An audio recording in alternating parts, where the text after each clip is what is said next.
guys know who Bob Ross is? Oh, God. I have these Bob Ross socks, and you can like pet his head and his beard. That literally has nothing to do with anything. I just remembered I had them on during Mass, and then I got excited all over again. So if you can see him, he's there. That's it. Okay, that has nothing to do with anything except that we don't make mistakes. We just have happy little accidents. All right. So I am Sarah Riffon. Holly told me to do my own intro. I had to write a bio for myself a couple weeks ago. And I was like, I don't know. I exist. I do things. So I work at Red Door. You know what that is? Downtown Pittsburgh, serve the poor, serve the homeless. It makes me sound like a tremendously wonderful person. I'm not, I promise you, but it makes me sound good to people. Like, oh God, she works with homeless people all day. She must be so nice. No, it's not true. But you're free to think that. Man, you guys didn't even chuckle at all. Jeez, tough crowd. Man, oh my gosh. All right, we got a little something there. And I don't know, I go to school full-time as well, finishing my theology degree, and I'm friends with Holly. That's all that's exciting about me. Okay, so I'm gonna start off with story time. So yes, thank you, story time. So once upon a time, we were not talking. You were looking at me. Okay, once upon a time, it was Mother's Day, and I was so excited, and like I did this whole scheme to get my mom out of the house. Like I don't even remember what I did. And I was like, I'm gonna make a homemade red velvet cake. Like I'm not doing that box crap, okay? Homemade red velvet cake with cream cheese frosting, of course, and like double tier stuff. Okay, whatever. A nice cake. All right, I labor over this thing. And you know, it's like you have to let the cake cool before you can put the frosting on. Like, it's a time-intensive thing. All right, so my mom comes back from whatever scheme I had planned. I was like, Mom, happy Mother's Day. I made you this nice red velvet cake with homemade cream cheese frosting. And my mom looks at me and she's like, oh, thanks. But I don't like red velvet cake. I was like, well, but Mom, I like literally worked hours on this, so can you just like pretend to like it for a minute to have a bite? Like I really don't like it, and I really hate cream cheese frosting, and like I know you put in so much work, but like I can't eat this. Okay, so we're gonna pause. What are you like thinking right now when you're thinking about my mother? Be kind, because she's my mother. If somebody were to say that, or what would you feel? This is a real question. You can really answer. Depressed? Yeah. A little annoyed. I would say very annoyed, yeah. It's cake. What's not to like? It's cake. Exactly. Anybody else? Like initial reactions towards my mother? Okay, you're just trying to be nice, but that's okay.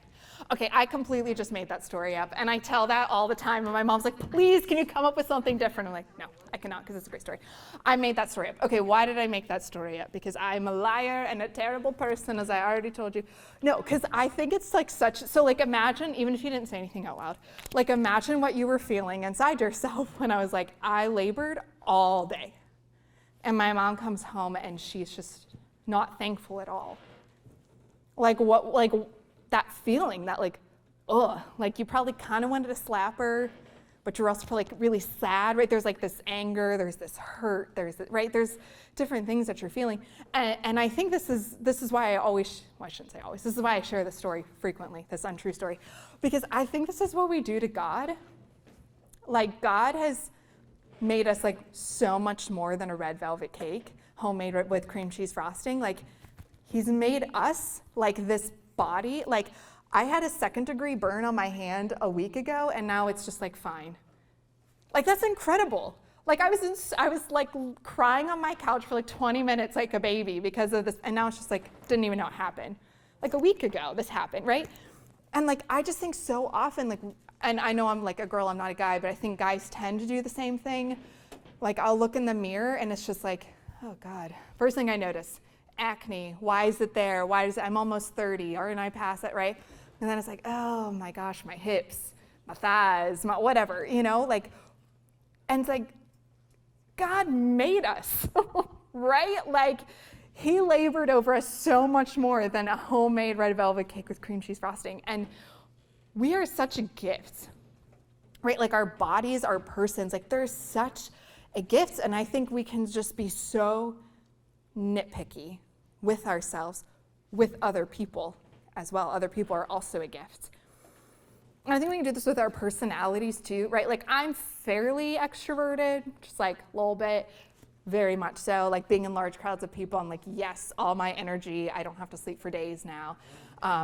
But sometimes I can be so embarrassed because I'm so extroverted and I can be like, you're so obnoxious, Sarah, like shut up, nobody cares, right? And it's like, God made me extroverted, right? Like he loves that I'm extroverted. He loves the way that my face looks, acne or no acne. He loves the way that my body looks, even if I can struggle with it sometimes, right? Like I said, I work with homeless people, so I'm sure you can imagine there's a lot of people at work that I can struggle with. And like, God loves that woman who comes in and is drunk and is cussing me out. And he loves that man who sexually harasses me every day, right? And I'm not justifying what they're doing or what they're saying, but like, God still loves them, and they can just be an annoyance to me. Like, I don't see them as a gift.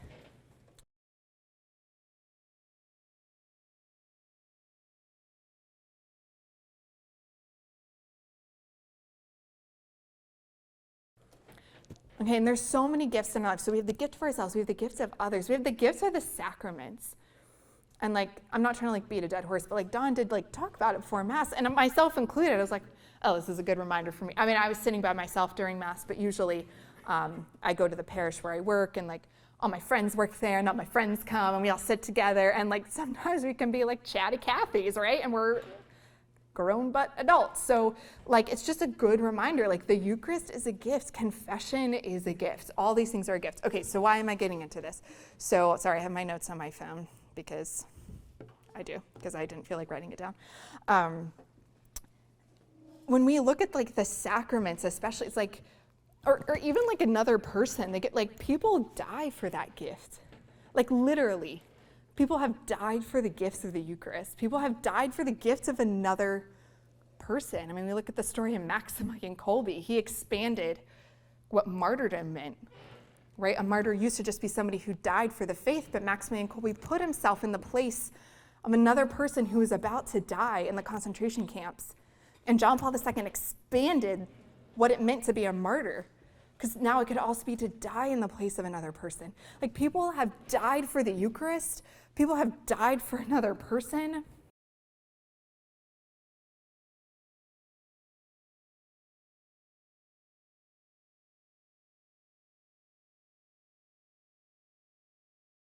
Right? Like these physical deaths, people have actually died. And like, do we appreciate that gift? And I'm not up here to judge, like, okay, I'm a very open, honest book, okay? I fail at this like constantly. I would say every day, if not multiple times a day. Like I'm super blessed where I work, we have noon Mass, and I can't go every single day because of the nature of my job, but like there's so many times I go up, it's noon, we just finished serving lunch, I probably just got finished being bombarded by 100 people who need a sleeping bag. And maybe a woman came in who was crying, and I'm like reflecting on all this in my head and completely not paying attention to Mass, right? Like I do it too. So I'm not here to judge you or not here to be above you by any means, even though I am physically above you, I guess right now on the stage. But like, do we appreciate the gifts of ourselves, our bodies, our personalities, like whatever it is that you struggle with? Do we appreciate the gifts of another person? Do we appreciate the gifts of the sacraments? Okay, so I'm actually here today to talk about the feeding of the 5,000. Which I will, but I felt like all of that really tied into it, really tied into the feeding of the 5,000. Why? Because I kind of had my own thing, like, okay, yeah, this isn't like it's not like I have to talk about like Judas committing suicide or like the weird measurements of the tabernacle or the temple rather, like in the Old Testament, like, okay, this is like not a super hard gospel passage. But then I really felt God like, stop trying to do your own thing and like, let me help you with this, maybe. And what I really felt in prayer was the Lord say, like, you, but us, like not just me, every single one of us, but it's personal, right? So you are the 5 loaves. You are the 2 fish. And maybe you're like, oh yeah, That makes sense. Or maybe you have no idea what I'm talking about. But to me, what that meant and what I think the Lord was saying through that is like, and please like take this the right way, but we are so little in the sight of God, right? Like humanity, like divinity, okay? We're so little in the sight of God. And that's so beautiful. It's so beautiful that we can come to God weak, that we can come to God humble, and he just loves that humility, and he just loves that weakness. So I'm not trying to talk us down or cut us at the knees. There's something very beautiful with that little bit, the widow's mite, with that little bit that we have to offer to God. But what does God do? What does Jesus do with that 5 loaves and that 2 fish? Right? He expands it. He makes it so much bigger. The apostles give him, they're like, this is the gift. I only have 5 loaves and 2 fish. Lord, I only have myself. And Jesus is like, great. Give me what you have. Give me what you have, and I will do the rest for you.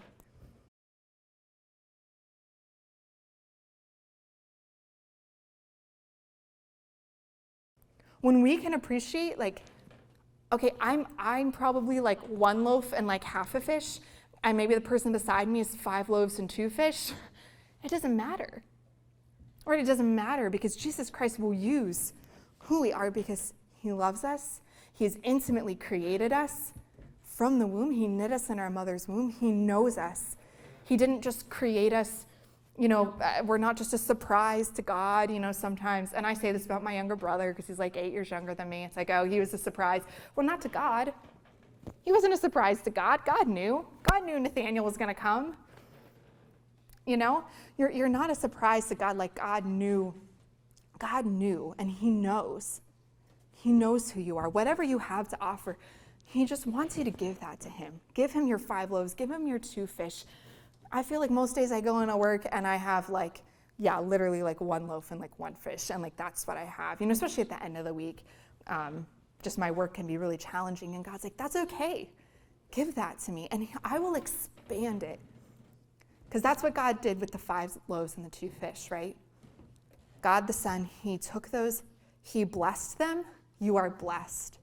He broke them. Sometimes we feel broken. And he gave. Even if you're feeling broken, even if you're feeling like you're nothing, you are still blessed. God can still use you in your brokenness. Just like, do we have a crucifix here? It's okay. You know what Jesus looks like on the cross? Jesus was very broken on the cross. And we are given. Always. Always.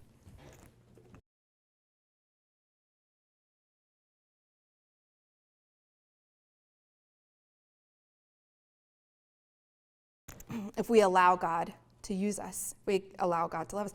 And this, of course, this just shows that God can do immeasurably more with us than we could ever imagine. Immeasurably more. They had wicker baskets filled, left over. Right? God gives us an overabundance of himself when we just give him our little bit. We don't need to be afraid of that little bit. So how can we appreciate more fully God's gift that he gives us? I mean, I could probably give an hour-long talk on this, but I think just quite simply, just for the sake of brevity, we just bring that to prayer. Like each one of us, we have a wound, where there's a place where we're broken, whatever, however you want to word that. That's okay. I have that too. Pope Francis has that too. It's okay. We just take that, whatever that is. So whenever I'm like, gosh, I'm so obnoxious because I'm so extroverted. Okay, Jesus, show me that my extroversion is a gift.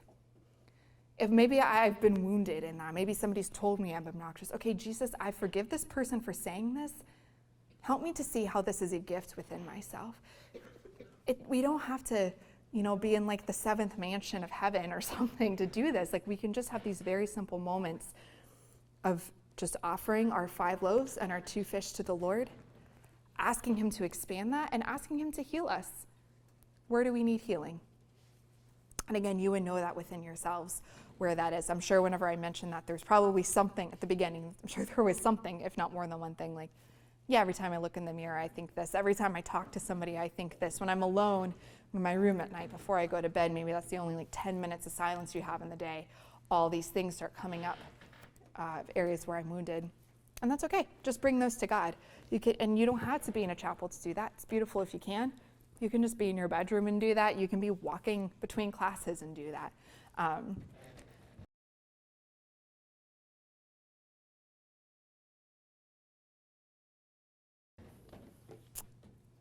Sorry, it keeps going out on me. So if we do this, if we give ourselves with an openness to God to heal us, to make us whole, there's such an appreciation for the gifts. I'm so far from perfect. Literally, come shadow me in my job for like a week and you will see how imperfect, impatient, everything else that I am. And God still uses me, right? God still allows me to be his vessel of love and mercy to the poor, to those that I work with, to my coworkers, to my boss, to those that I encounter outside of work. We are still a gift, even if we're wounded, even if we're hurt. So my encouragement is just bring yourselves to the Lord, even if that's scary for you. Bring yourselves to the Lord. Maybe just, I don't want to overwhelm you, so maybe just think of one thing. What's maybe one thing, maybe two, if they're related, that you feel like you could use some healing from. And then just bring that to Jesus and ask him for a right sense of love of self. God loves you. You have the ability to love yourself in a right way, and God can use as little or as much as you give him, and he can turn that into an overabundance. He can use that to feed thousands, I mean, the church didn't expand to the millions of people that are in the Catholic Church today because people were too afraid that they would only touch one or two people, right? Like, God can use you to touch thousands, millions of people by the gifts of your life. Even if you will not know it in this life, you will know it in the next. So I will leave you with that.